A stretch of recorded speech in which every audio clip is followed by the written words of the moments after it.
up, resolve, all those words. But I'm going to run out of them because that was just, I'm in awe, man. There's only one that can have it better than us. Future right. You guys got it right. You guys got it right. Who's got it better than us?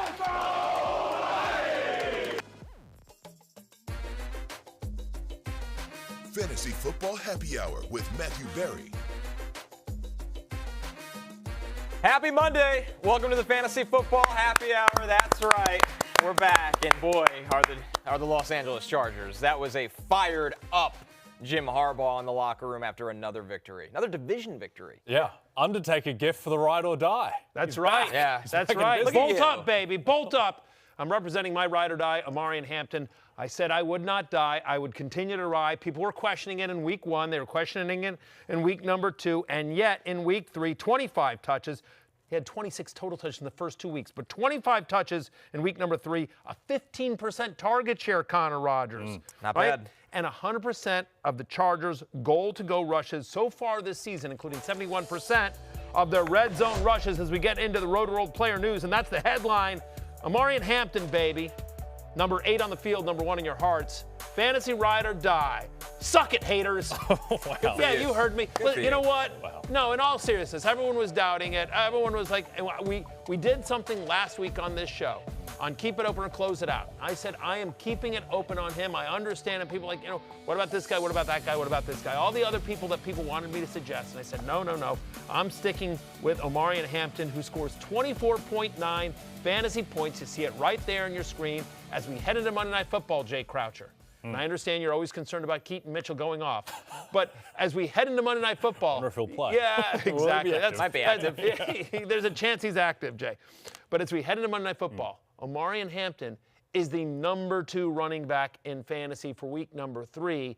And nothing in this performance struck me as fluky. The thing that was most exciting to me, Connor, because he's always looked the part. Yep. But the thing that was most exciting to me is they were able to create space for him, and they were comfortable using him in the passing game. To me, that was the key. Yeah, finally. They got him the ball in space a couple of times. We know how good he is in the open field, how hard-charging of a downhill runner he is. And then also, we said all week, eventually the pendulum is going to have to swing back the other way. The Chargers were throwing at an alarming rate, not just by Greg Roman's standards, but by any team's standards. And then finally it opened up some space for them to run the ball and throw to the ball to their first-round pick. And Jim Harbaugh talked about just how impressed he was with that performance against a good Broncos defense. Yeah, Marion, man, what a game he had. How about that? He had that was a gritty, there was, work. He put that work in today, and he was running with a purpose. Gritty performance by him.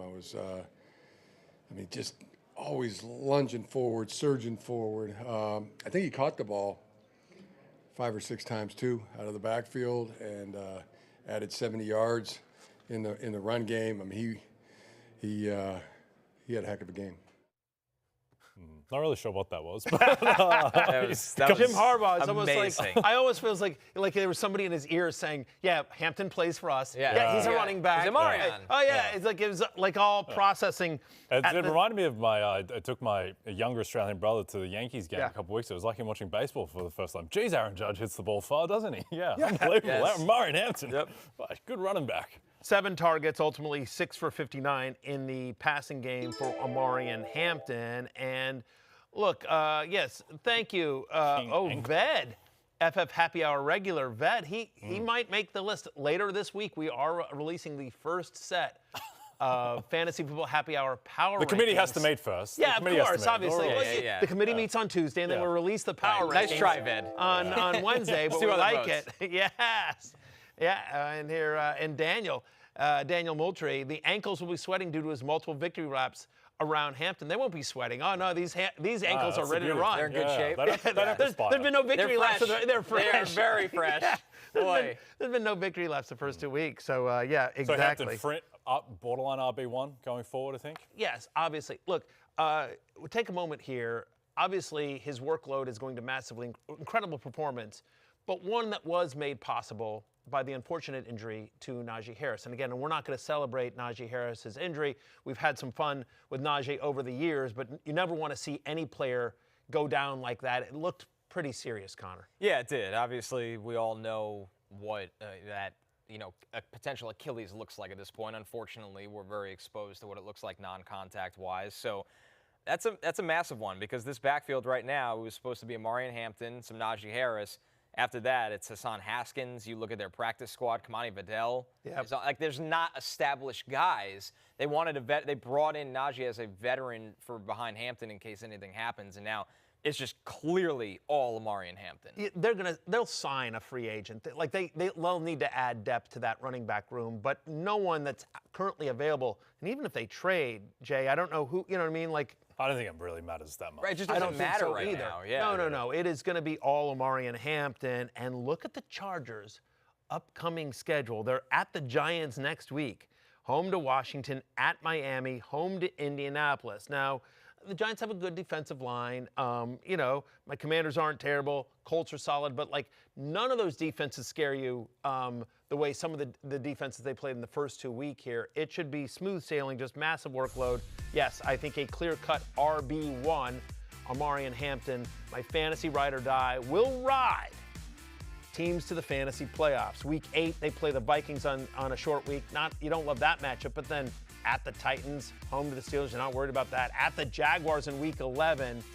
Then the fantasy playoffs, okay, at the Chiefs in Week 15, that might be a tougher matchup, but at the Cowboys in Week 16, who knows what the Texans are going to look like in Week 17. Texans, the way that the Texans are no good. Yeah, back in October. exactly. Yeah. Exactly. Yeah. So I think, hopefully, obviously assuming health, RB1 the rest of the way, ride or die, looking great. Again, number 2 running back in fantasy football as we head.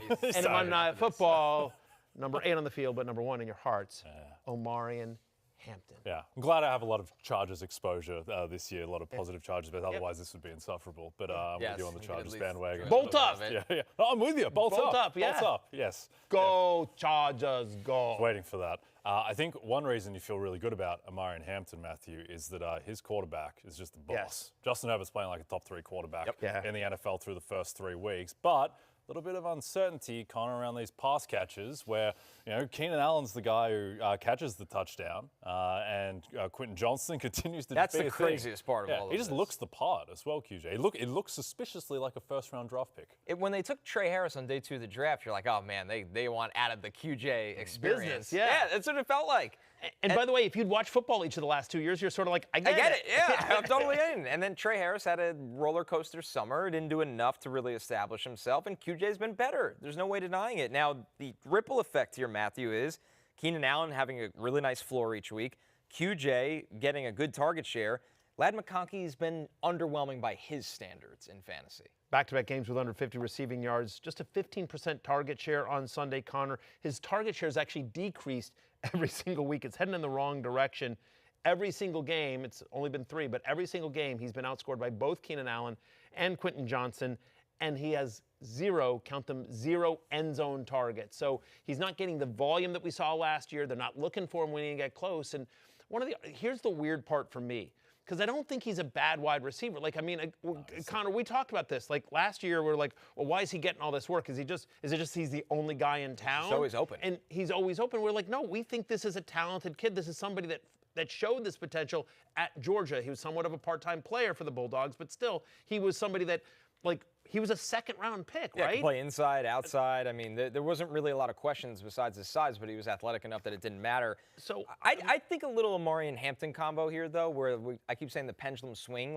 His teams are trying to make sure Ladd McConkey doesn't beat them. I would make Ladd McConkey still a pretty heavy favorite to be wide receiver 1 for the Chargers from this point forward. He's just too good. The talent is there. He's their one guy who's going to beat man coverage consistently. Also, his stats lie yesterday. Watch the game. He's drawing penalties. The pass interference experience goals. I think that Ladd McConkey is the #1 guy for the Chargers. Yeah, because you have to understand, think about if you're a defensive coordinator, right? And everyone that's playing the Chargers this year, they spent the offseason, all the defensive coordinators and the defensive staffs of the teams that are playing LA this year, they looked at the schedule and they looked at this, all right, how do we want to attack them? Well, we'll see what they get out of their running back. They don't know yet. They got a rookie in Najee Harris. Okay.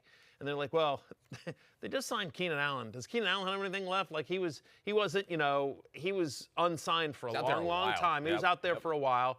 Quentin Johnston, like, look at this tape from last year. Are anyone worried about this guy dropping the ball? And so I think teams probably said, like, let's prove that Keenan Allen and QJ can beat us.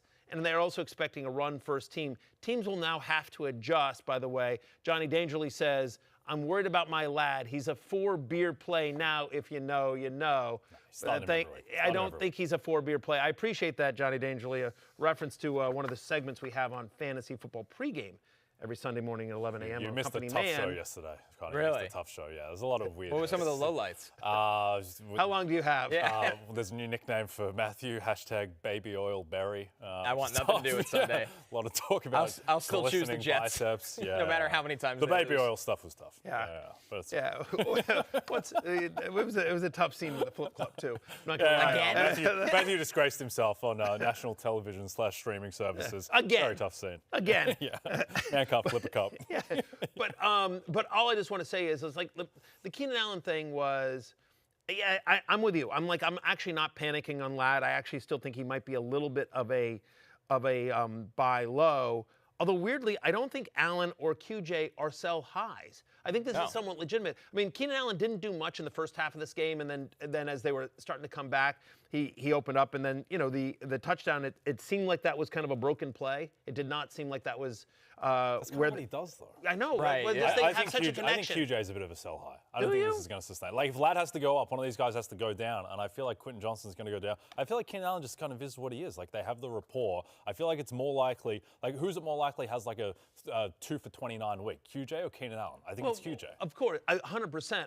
I just think the Chargers are passing it so much, they're so higher over expected, and Herbert, to your point, looks great. They're 3-0, and they've won 3 divisional games, so I don't know why the Chargers suddenly say, like, hey, we need to go back to ground and pound. Like, it's working, and so until somebody stops it, and so QJ gives them that deep threat. He's so big. Like I think about that pass down to on the right side of the sideline where basically Herbert threw a jump ball, and just QJ went up and just went up and got it. Really and that was a tight end either. Well, exactly. They don't have a tight end, and like they don't have anyone that has that kind of 50-50 ball winning skills like QJ does. And so Herbert, yes, it was a trust throw, and more importantly, he came down with it. Like I don't know, I thought that was a big play, and the drops haven't been nearly as much of an issue for QJ this year as they were in previous seasons. So I'm kind of buying it. I don't think he continues this level of production, but he's absolutely a fantasy starter to me. Sure. And needs to be rostered in any league that he's not for some reason. Our next game, guys, Rams-Eagles. I apologize if you had the Rams spread. There's not a worse beat. Nothing to talk about with the Denver Broncos, by the way. No, we didn't. I mean, fantasy-wise, not really. It was a return to normalcy for Cortland Sutton, J.K. Dobbins. Nice game and a revenge loss. All right, now we can move on to a bad beat. Well, this is, yes, if you had Rams money line, this is, When you have like a 350-pound player returning a block kick to kill your spread. But, Jay, what are the odds? I mean, what do you think, in essence, basically, I brought this point up last night on the Football Night in America pod.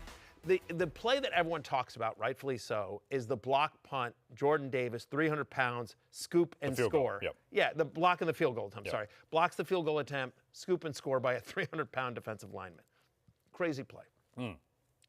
But to me, that's not the play. Like, to me, as mind-blowing as that play was, if they fall on the ball, they still win the game. Just the fact that, this 300-pound guy ran the whole way and outrun one for a touchdown. The craziest part is that was the second field goal in a row that they blocked. And so if I tell you with 5 minutes to go or whatever it is, that in order for the Rams to lose, they need to have 2 field goals blocked. From makeable range. From makeable range. Like, what are the odds at that point? I mean, how many? I don't know what percentage of field goals gets blocked off the top of my head. It would be like 3-4%, like max. So basically 3% times 3%. So 30 to 1 times 30 to 1. So yeah, 9,000 to 1. Like it's quite a lot. Yesterday, 5 field goals were blocked. I think that's the most in a day, as long as they've been tracking it. I'll get more confirmation on that. But you had also just wild plays. Yep. Like Will McDonald returns one. You had the Eagles blocking 2. You had it's just insane. Yeah. Blocking field I think goals. it'd be around 1,000 to 1. Yeah. Yeah. That type of range. Just, and you've got to be, like if you're Matthew Stafford, if you're Devontae Adams, like if you're Sean McVay, you're just like. Hurts also had to convert 4th and goal. Like, game's over if he doesn't convert that. I will say, for all the criticism of Jalen Hurts, and I do think there are some limitations to his game, that guy's heart rate is so steady in these big moments. He is as clutch as it gets. It just feels inevitable at this point, which is strange because he doesn't have like the aura of a Josh Allen or a Lamar Jackson or a Patrick Mahomes. But in these moments when he has to have it, it just feels like he's going to deliver. He's like this. He's just this silent assassin, this quiet killer. Even celebrate at the end. Right. He's not a guy that's like, like and Josh Allen's jumping around and Baker Mayfield's chest bumping people and everything like that. Yep. Jalen Hurts is sort of like. On to next week. Yeah, on next week, exactly. He's almost like we're on to Belichick Cincinnati. of quarterbacks. He really is. That's what it reminds me of. You get nothing. The block kick, they had a camera on him on the sideline. Nick Sirianni is running for his life. Yeah. And Jalen Hurts is just walking straight with this deadpan face. We got that. I feel like he's playing into the bit a little bit. Sure. Oh, no. With his clothes. Yeah. But it's fine. Yeah, no, I'm here for it. Yeah. Guy's Super Bowl MVP. All he does is win. Yeah, it is really fantastic. Just so many clutch plays, and it feels a little bit like, last year with the Chiefs, we sort of said this, they can't keep getting away with this. How do they keep finding ways to win? This is ridiculous. The Chiefs last year, remember they beat the Broncos on a blocked field goal. Yep. And so once again, the Eagles, to get back-to-back blocked field goals and also, converting the 4th down and getting the touchdown, The story to me, though, is that if the Eagles, whose offense looked terrible in the passing game the first 2 weeks, the way that the bottom would really fall out of them would be if A.J. Brown had kind of turned into Allen Robinson. Like, that was the fear. Because Allen Robinson fell off a cliff at like 28 as well, and that's how old A.J. Brown is. No, he's not Allen Robinson. A.J. Brown's still A.J. Brown. He looked magnificent. He was the guy they went to repeatedly with the game on the line. Devontae Smith looked good as well. This looked very much, Matthew, like the Eagles' offense that we've seen the past couple of years. 100, literally like 101 passing yards for Hurts last week. 2 weeks ago, it was 151. So, yeah, when they needed to, they turned it on. 21 of 32, 226, and 3 touchdowns. Most of that in the second half. The 3 touchdowns definitely came in the second half, but the majority of the passing yards as well for Jalen Hurts. 32 pass attempts. The last time he had more than this was week 4 of last season. First game with 3 touchdown passes since week 17 of 2023. But it's nice to know that it's there. I don't know that we expect this every single time, but it's nice to know that, when they do need to turn that on, they can. I don't know that we're out of the woods fantasy-wise, though, with A.J. Brown. Again, they had to be down basically 3 scores to finally said, all right, screw it, we're gonna throw. And they're picking on Emmanuel Forbes. It's not a great secondary in LA, but Forbes always makes his way back. I know. What's almost most. Although, you know what, I said that in the screening room, and Devin McCourty was like, nah, Forbes is playing well this year. It's been better since he got out of Washington. Yeah. Just got a fresh start. Yeah. Better since he not got first-round pick. Better since he got out from under Ron Rivera's coaching. Yes. We can say it. What's wrong? Why can't they generate explosives with Saquon? His first 3 weeks. He hasn't had one long run in 3 weeks. It is very weird. The line is now a little banged up. Yep. I know Lane Johnson was hurt at one point in this game as well, but it just doesn't feel like. I think number one, teams are definitely bracing for it. Like we talked about that week 1 where they were like, anyone else try to beat us. It's so really 4 games in a row as well because the Super Bowl, he didn't do anything either. Yeah. Right. I don't think it's anything to do with Saquon. Yeah. I think it's absolutely the way teams are loading up and playing against them. And back to your point, Matthew, just about do you believe this is actually sustainable if we're out of the woods? Yeah, A.J. Brown had some really interesting thoughts on the offense in general after the game. I truly believe, man, we got so many good players on this team, and at times, you can feel like we're being conservative, and I don't think it should be like that. I think it should, let your killers do their thing, and play fast and play aggressive. I'm not saying that we haven't been, but me personally, that's what I would like. Obviously we're gonna run the ball and we're gonna set up the run off the pass and the pass off the run, but we have a lot of good players and I feel like you should just let us go. So it shouldn't be like that. The translation of that to me is he's saying I could do this every week. Yeah. We just have to try to play this way. And we're not. And my expectation is we're not going to play like this every week. He's like, it just sort of, we have a lot. Basically, we have a lot of good players on this team, and we got to spread the ball around.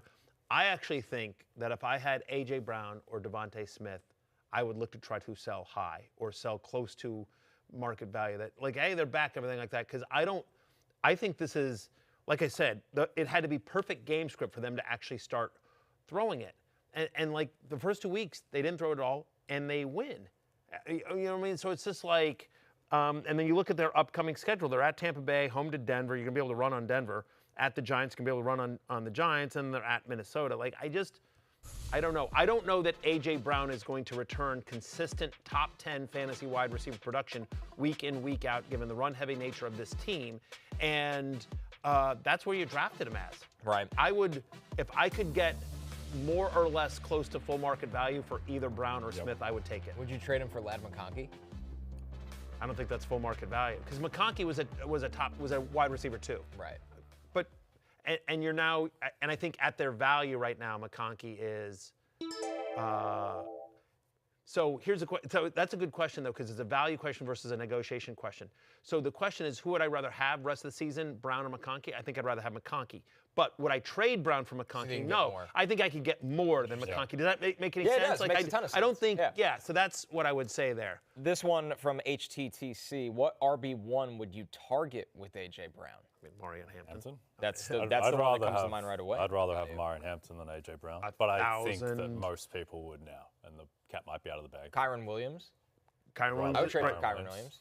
I mean, even in this game, you had Blake Corum getting more work again, but it doesn't feel like that's taking I'll give you Kyren Williams. I'd trade, and you might be able to get this because the manager of him might be really frustrated now. Give me Chase Brown. How about A.J. Brown let's trade Browns. Like, my Brownler for your Brownler. Yeah, come on. Things are not going well most of the time for either of us. Yes. Things are really not going well for Chase Brown. I know, and we're going to get to that for a second, but I'm just saying, like, I think Chase Brown has an unquestioned workload. I think that offense gets better, and so, yes, I would rather have Chase Brown rest of the season than A.J. Brown, and I bet you that's a deal you could get done. I would agree. I would think most people that have Chase Brown would take A.J. Brown. Would you rather have A.J. Brown or Quinshon Judkins? Quinshon Judkins. Yeah, me too. You could probably get that trade as well. Yeah. Yep. It's a good suggestion. Well, let's go to the Bengals. I was going to say, do we want to talk about this Rams backfield here for a second? A little bit. I mean, Blake Corum's getting more work, but it's not impacting. It's not like Kyron's falling off a cliff because of it. Look at the snap rates. I mean, Kyron's 74% still. Yeah. It's not like it's 60-40. Yeah, and by the way, 100% of the goal line rushes. He gets 22 touches in this game, and 116 total yards. Game script worked in the Rams' favor for much of the game. But I just think the point here is that, and we can talk about this a little bit more tomorrow, but Kyren Williams, when he's gotten out there, Blake Corum, when he's gotten out there, looked really good. 8 for 53. He's averaging over 6 yards a carry. Like, honestly, to the eye test, Connor looked more explosive than Kyren Williams. Yeah, he has fresh legs, right? This is somebody that coming out of college was banged up and really needed some time, but now you're kind of seeing him, in year 2 look a little bit more fresh, and they probably want to keep Kyren fresh because he's got broken down every year. He's missed games every year this season. Corum now averaging over 7 yards per carry over the last 2 games. And I know there was a lot of preseason hype from some analysts around Jarquez Hunter, and I think people sort of left, like, because Blake Corum didn't do anything in his rookie year, they're sort of, and the Rams go in and draft Jarquez Hunter there. Well, it's clear that the Rams are out on Corum and they want Hunter, and Hunter's the guy, and the answer is like, nope. No, if Blake Corum needs to be rostered in 100% of leagues because Kyren Williams is rostered in 100% of leagues, and if I had Kyren Williams, I would want to make sure I got Blake Corum. Or if I wanted to screw over the Kyren Williams manager in my league, I would also try to make sure I had Blake Corum, because there's real upside there if he gets a significant role. It's a good backfield to own. Yes. Our next game, guys, the massacre that was the Bengals against the Vikings. Good Lord. Here's the notable fantasy performances, which is not really much, to be honest with you. Jordan Mason, really good day. No Aaron Jones. Jordan Mason just gets more work now. T.J. Hawkinson, as promised, did come back to life this week because a somewhat real quarterback was throwing him the ball, and that helped a little bit. I mean, he couldn't do anything with McCarthy, and Hawkinson's better than that. Not a great day for Jefferson based on expectations, but really, Matthew, I think the story is just, is it panic meter on the Cincinnati offense? Because this Jake Browning against Brian Flores sunk a lot of fantasy options. Absolutely brutal. Jamar Chase, Chase Brown, T. Higgins, I think like less than 17 fantasy points combined. Like the 3 of them. less than Jordan Mason significantly here. So I'm a little bit nervous, and I do think better days are ahead in this sense, right? I don't think Jake Browning is as bad as he's. No, as we've seen enough to know that. We've seen enough. Yeah. Like again, this guy was a top 10 fantasy quarterback on a points per game basis in the 7 games he played in 2023, and we've looked, and so that's a decent sized sample. Same offense, same skill players for the most part. You know, substitute Joe Mixon for Chase Brown, which I'm not sure is a downgrade, honestly. And so even Joe Mixon 2 years ago versus Chase Brown, I think that's probably an even swap. But listen.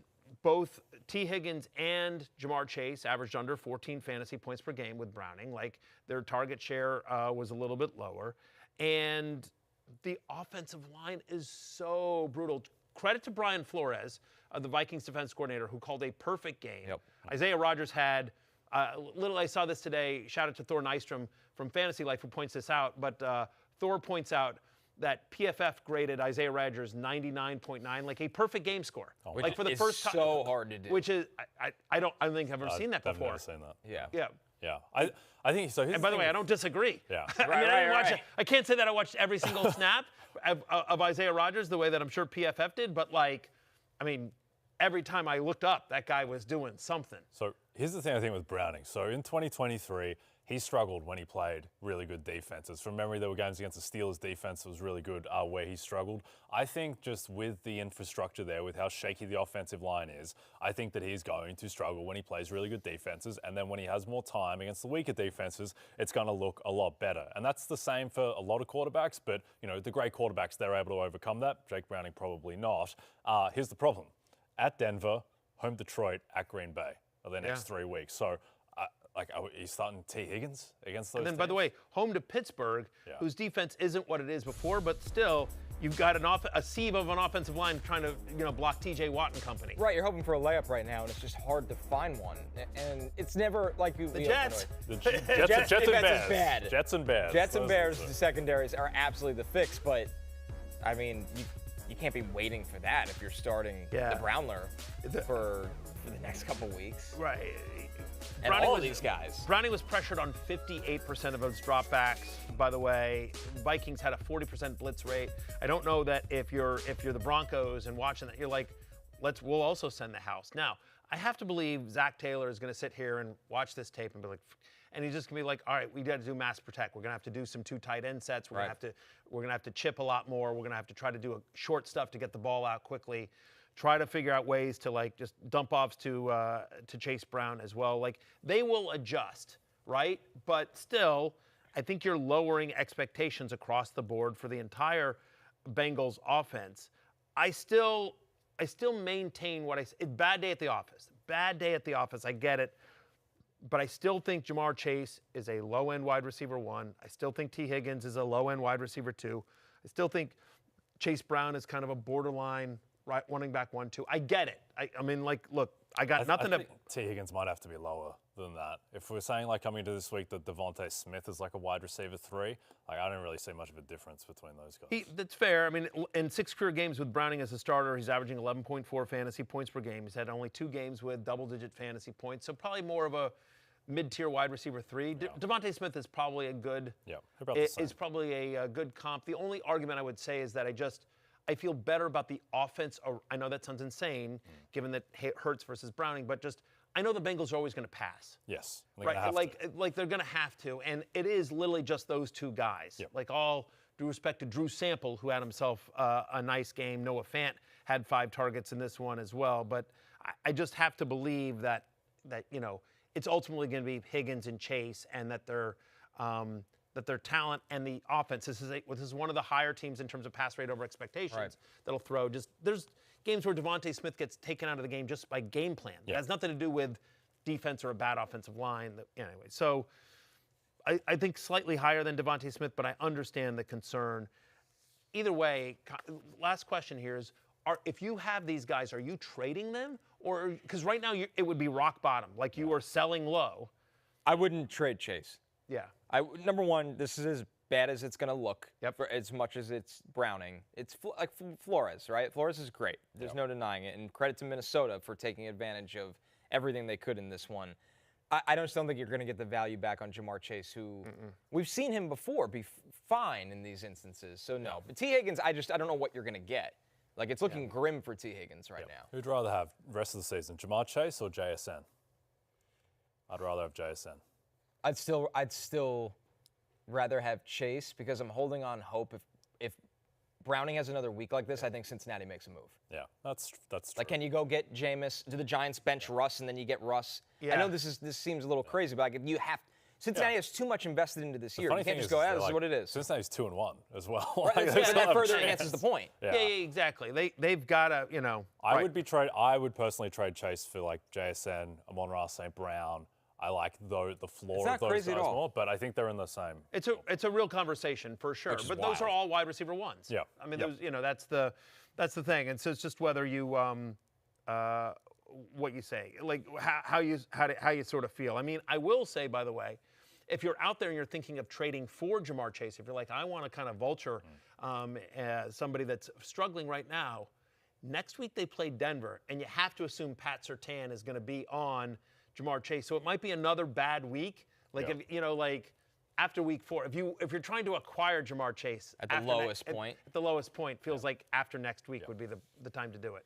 The Vikings side of this offensively, I mean, once again, the Bengals defense has really struggled. Wentz didn't have to do a lot. But Jordan Mason here, Jay. Jordan Mason, just the fact that he's getting the work, Aaron Jones is out, looks effective. Credit to Minnesota's blocking in all of this. Jordan Mason looks good. Yeah. There's a reason they went out and traded for him. Jordan Mason's going to be an RB1 until Aaron Jones comes back. And the only question is what does his role look like when Jones comes back in three or so weeks, 4 games, we'll see. I know they think they've got a bye coming up, and Jones is on IR, so he's going to miss minimum 3 more games. But, I mean, Jordan Mason, we saw this last year when he's filling in for Christian McCaffrey. Like, he can handle a massive workload. He's going to score touchdowns, and he'll get a little bit of work in the passing game, not a ton, though. But, yeah, I think Jordan Mason, you just ride it that way you can. Yeah, I completely agree. By the way, one of the stats I gave in the preseason was last year, Jordan Mason, I believe, was like top 5 among running backs in terms of percentage of runs that go at least 10 yards.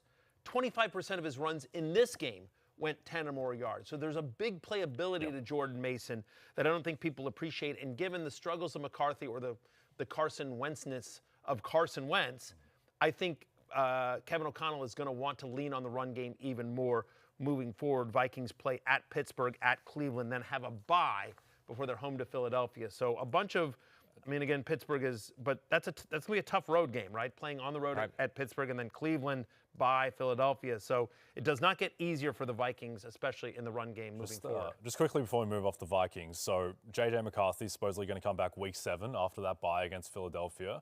You think it's a 100% chance he's the starter when he gets back? I think they'll go back to him. I think that they're just hoping that this time, and not only getting healthy, but getting mentally right and watching. And I mean, Wentz isn't going to have cakewalks like this every week too. But McCarthy, there's no doubt, has to be better. But I could see a scenario where it's not the Philadelphia game, where they just he needs another week. Yeah. Like, again, like your first game back, that's a tough spot. That's a tough spot. My prediction would be that 2 weeks from now, Cleveland is going to destroy Carson Wentz, and then they go into the bye, and then everyone's okay with J.J. Yes, like this will ride the wave, and right now we're at the easy point. So I think McCarthy will be back. Hey, Cleveland, what do you want for Joe Flacco? There we go. No, Come on, the hot commodity that is always Joe Flacco. Let's go. Flacco. Yeah. Our next game, guys, ugly game between Jacksonville and Houston. A 17-10 win for Jacksonville. Yesterday was gross. The whole day was gross. There were a couple of crazy finishes. Pretty ugly. But the whole day was gross overall. The Texans fans have to feel like every game they watch of their team is just ugly at this point. Good news on Nico Collins. You get about time. What you're hoping for, finally, yes. C.J. Stroud, still things aren't going great there, but I think we have to start here, guys.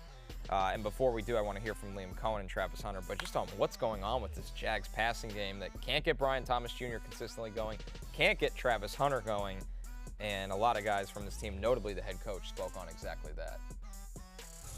Early on, he goes up on the fade and makes a great effort, and you're like, dang, okay.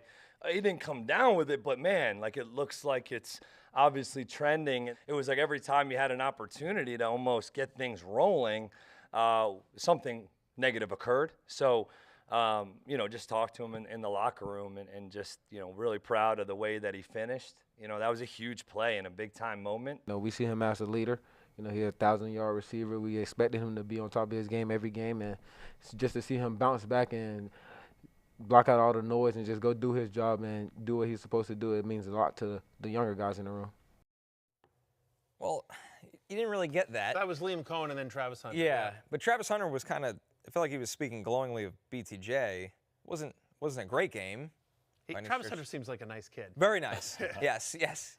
I'm just going to say. Yeah. He just seems like a very nice kid. Yeah, he's, and they won the game, so you're not going to get on the podium. That's what's crazy. They're 2-1, and they should have beaten Cincinnati. This team should be 3-0. Yes. As much of a disaster as the Jacksonville Jaguars are, producer Steven, they actually offensively, should be 3. Yes. So technically, literally, they won the game. No one won this game. I watched this game. No one won this game. Definitely there was no not winner. America. There was 2 losers, and just the Texans lost more than the Jags. Yeah.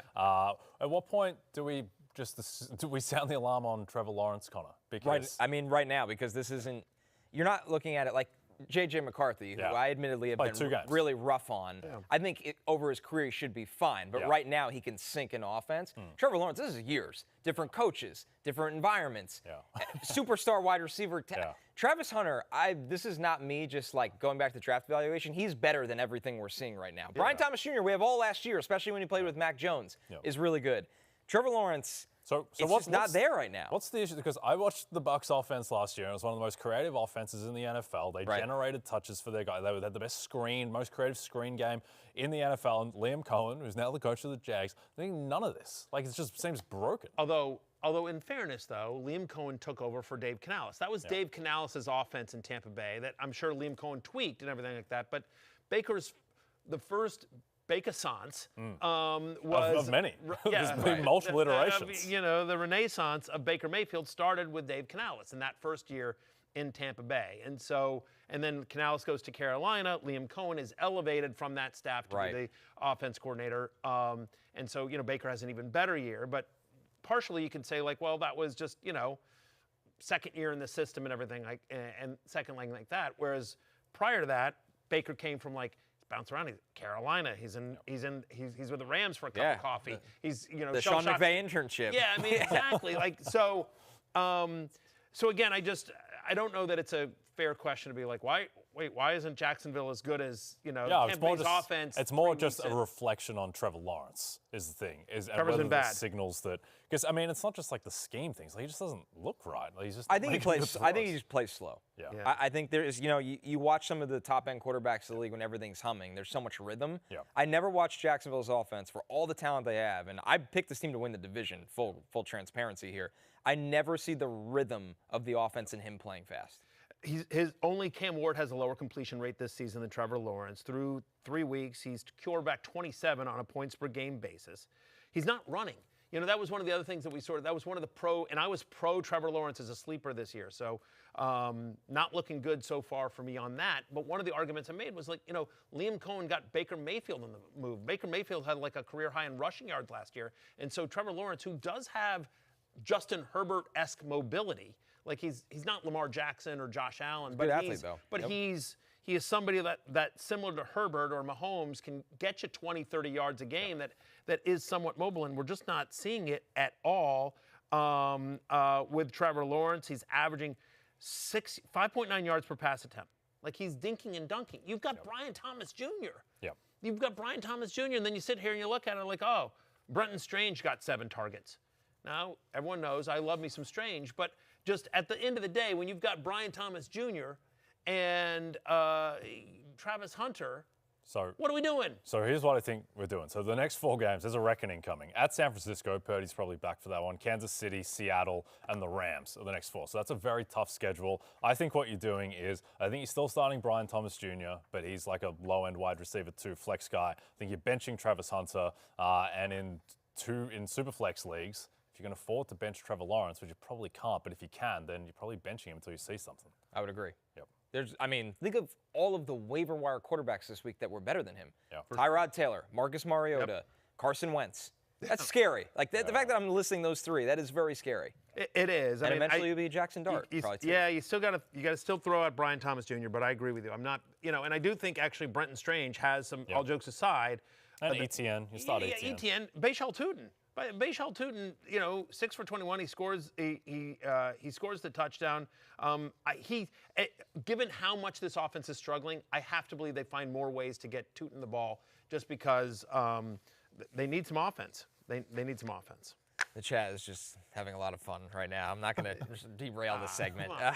Our next game here, Dallas against Chicago, almost lived up to the scoring hype. It did go slightly below the ridiculous 50.5 total, but the Bears' offense was absolutely humming in this one, Matthew. Caleb Williams, I know Dallas's defense cannot look worse at this point, but are you buying into this for the Bears' offense? Because the Caleb Williams-Rome Odunze connection is very, very real. That's the thing that I'm buying into. Look, one of my shot-for-shots on Fantasy Football pregame yesterday was that Caleb Williams would have over 20 fantasy points. As we head into Monday Night Football, he's the #1 quarterback in fantasy for this week. Career high in fantasy points, yards per pass attempt, passer rating against Dallas. He's currently QB4 on the season. Yeah. Again, it's still not a good defense with Chicago, so he's always going to be in positive game script for fantasy. He does get you points with his legs. Only 12 rushing yards in this one because he didn't need it. But the flea flicker to Luther Burden was a thing of beauty. Funny flea flicker. DeAndre. It was like what I would have done if I was in, and he's sitting there, he's waiting. Okay, finally it comes down. But ultimately, like that connected. Odunze, through 3 weeks, he's the 4th best wide receiver in fantasy football. He's averaging over 20 fantasy points per game. He's scored in all 3 games. He's got 4 total touchdowns. It is, it is Rome's world. And we just live in it. Yep, Dallas side of the ball. I'm not sure there are too many takeaways because CeeDee Lamb came out of the game early. He says that he's going to play next week. We'll see. I think it's a high ankle sprain. Yeah, so we'll see. Bad. Players often say that they're going to play, and then it swells up. And doctors weigh in. Yeah, exactly. So we'll see. I mean, it's a big game against the Packers Sunday Night Football, where we will be in Dallas. We will be there live in Dallas, Fantasy Football pregame and Football Night in America from the stadium there. I guess as we know how much time, if any time, Lamb misses. We do expect him to miss some time. We can talk more about that as going week, but it was nice to see Pickens and Ferguson. Those will be to the guys. Maybe we'll talk about Cavante Turpin tomorrow or Jalen Tolbert. But Odunze is the #1 guy. The only other thing I want to say about this game very quickly is that DJ Moore finally kind of gets off Schneid. But similar to Smith and Brown, I kind of want out of the DJ Moore business. Yes. Like if you can take this game and sort of package it and try to get something for him, because this Luther Burden takes more. 1,000%. Yes. Luther Burden is coming, and it is clearly Rome Odunze is 1 and probably the 2nd passing option for Caleb Williams. All right, guys, some injuries we're tracking before we take a break here. The notable Week 3 injuries. Unfortunately, we have to start with James Conner. James Conner drinks for free on the show today. We were rooting for you, man. It didn't look good. James Conner has been through a lot throughout his football life. Through his actual life. I mean, his story is unbelievable. Yes. We've had him on this show before. He's an easy guy to root for. So, friend of the podcast.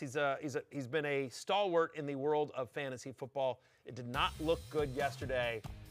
We wish you a fast and speedy recovery, James. Much love to you and everyone with the Cardinals family. A lot of key injuries to keep an eye on throughout the week. Jay mentioned CeeDee Lamb. We'll see how significant that is, how severe it is. Mike Evans, it was a hammy. He's had this in the past. He's getting an MRI tomorrow. Severe that is. It did not look good as well. Terry McLaurin with the quad. Diami Brown with the shoulder. Alec Pierce with a concussion. We brought up James Conner. Tyrone Tracy was in a lot of pain with a shoulder injury. Najee Harrison, so unfortunate with that Achilles injury, the non-contact. Colston Loveland with a hip.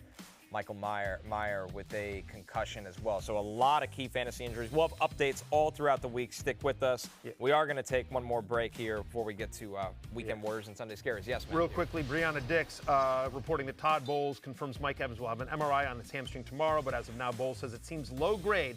Staff will know severity tomorrow if Evans will have to miss time. By the way, Tyrone Tracy dislocated his shoulder in the first half of Sunday's night game. He's expected to miss some time per sources.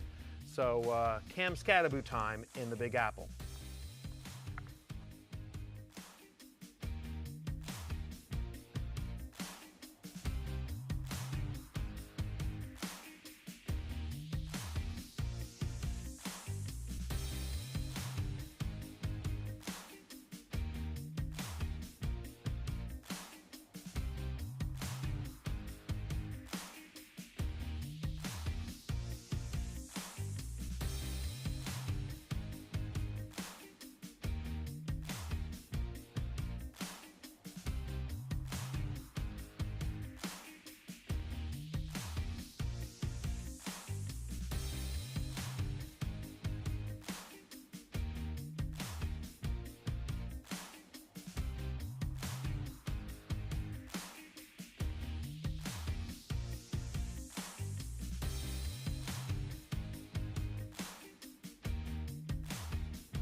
Marcus, you've now played extensively in 3 games, and in the 2 games where you've played in 4 quarters, you guys have scored 40 points. You played really well. Do you view yourself as just like a really ideal fit in this offense?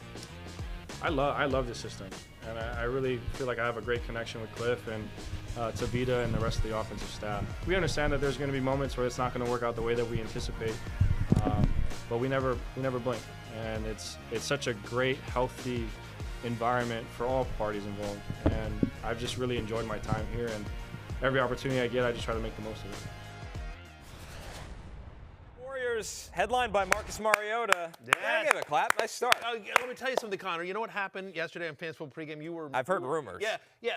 Sick. Jalen says to me, "Why are we talking about Marcus Mariota so much?" Like he mentioned him 7 times. He chastised me, and I said, "You know why? Because he's available in a ton of leagues, and he's actually the best of the backup quarterbacks. Yeah. He's going to crush." And you actually said, he said to me, not only did he poo-poo Marcus Mariota, but he also, and the regulars know this, he also said, "I can't believe I'm like, Raiders shouldn't even be 2.5-point underdogs." He's like, "Oh, that's a perfect line. How much do you think it should be?" I'm like, 5 or 6. He's like, "What? That's crazy." He now owes me and George Savaricas dinner. Ooh, what level of dinner are we talking? Steak and steak lobster. Oh, Steak and no. lobster. I was thinking Shake Shack. Yeah. No, I was fine with the Marcus Mariota point. The first 6 times you raised it, this is the 7th time just got me. Thought it was overkill. But no, well done to you, Marcus Mariota. Good game. Well, he's the 5th best quarterback in fantasy as we head into Monday Night Football. Thank you, Marcus Mariota. Hail Commanders, hail victory. It is a victory Monday. And yes, hopefully, Jaden Daniels doesn't miss any time, doesn't miss the game next week against the Falcons. But if he does, obviously Mariota once again proves that he can perform admirably. I will say one of the arguments that you made about why you thought the Raiders should only be a 2.5-point dog is because Geno Smith is playing well. I made the point, well, he played well in week 1, but he looked terrible in week 2. But in week 3, actually, he was not the reason the Raiders lost. No, he wasn't. There's some prevent defense and score got out of hand, but still goes 19 for 29, 289, 3 TDs. And the real weekend warrior out of this game for me, Tre Tucker, goes 9 for 145 and 3 touchdowns, outscores the entire Cincinnati Bengals team by himself, basically. I don't think it's going to be repeated, but quite a day for Mr. Tucker. 93% route participation, end zone target in every single game. He's obviously opposite Jacoby Myers. You've got Brock Bowers, who still may not be 100%, Connor, but for people that may not be familiar with Tre Tucker's game, this is somebody who had a nice camp.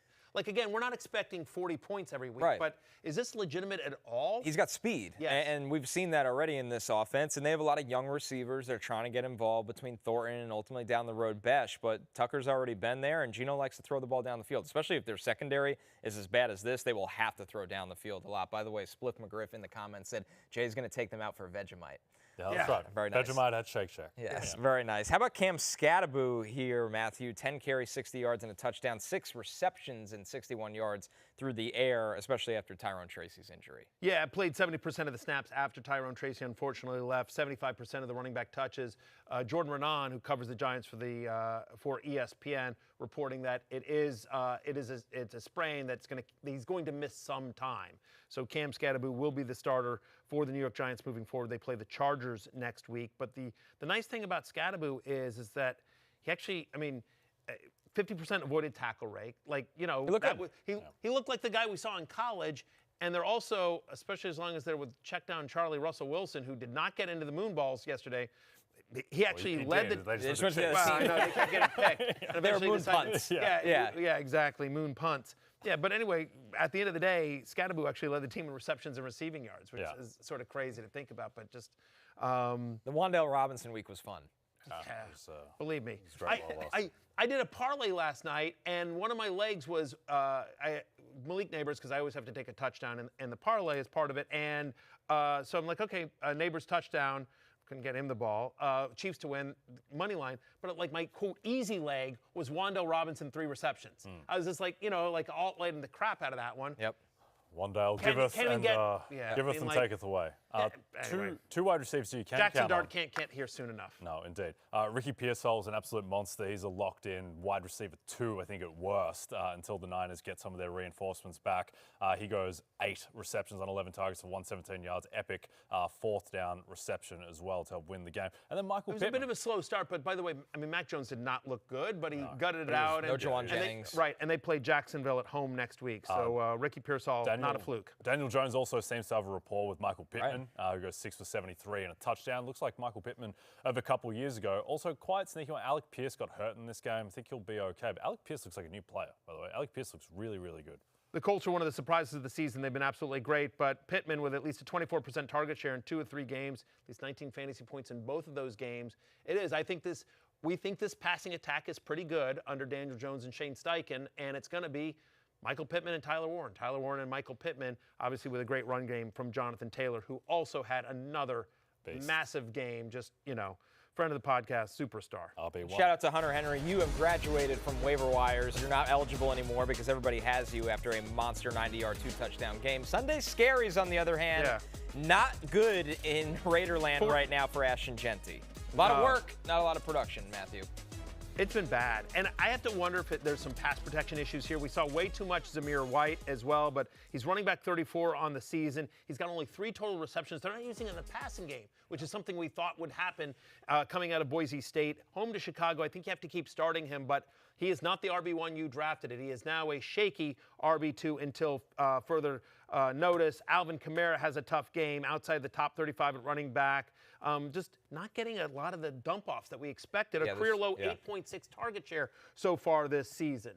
Marvin Harrison Jr., who you talked about a lot on Fantasy Football Game, and you're like, why are you out on Marvin Harrison Jr.? I'm like, I'm out on Kyler a little bit. And to be fair, if Marvin Harrison Jr. had caught 2 passes that I genuinely had a pretty good chance to catch, he would have had 120 yards and multiple touchdowns. So it's tough. He seems to have the yips at the moment. It's something. He's a shaky wide receiver, 3-4 balance. Same with Calvin Ridley. Your guy, Alec Ayamanor, we thought he'd take over at some point. Feels like it's happening now. It's epic Ayamanor time. Yeah, and Malik Neighbors, whatever. Just bad day at the office for Russ.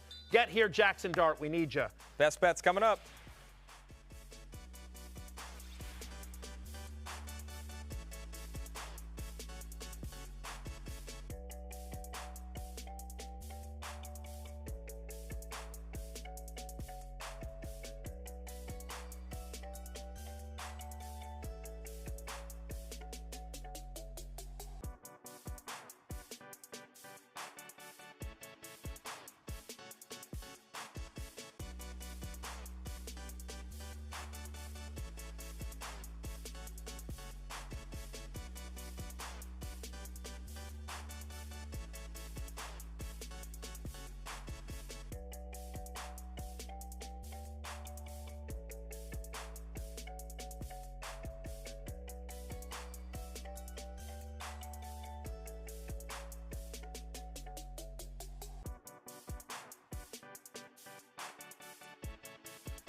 DraftKings Sportsbook is an official sports betting partner of the NFL. New customers can bet $5 and get $200 in bonus bets instantly, and $200 off NFL Sunday Ticket from YouTube TV. Just download the Sportsbook app.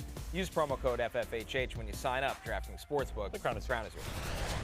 Time for last call. Jay, what do you got for us for Monday Night Football? Should be a pretty electric game between the Lions and the Ravens. Got Zay Flowers' longest reception over 26.5 yards. He's had 20 targets from Lamar Jackson his first 2 weeks. He's taken a big step up. Detroit, new defensive coordinator, some breakdowns in the secondary. I think Zay takes advantage for a big one. I'm looking at a Ravens wide receiver as well. DeAndre Hopkins over 18.5 receiving yards. He's done this in both games. He's going to play more, and the Lions run man coverage at one of the highest rates in the league. DeAndre Hopkins still incredibly effective against man coverage.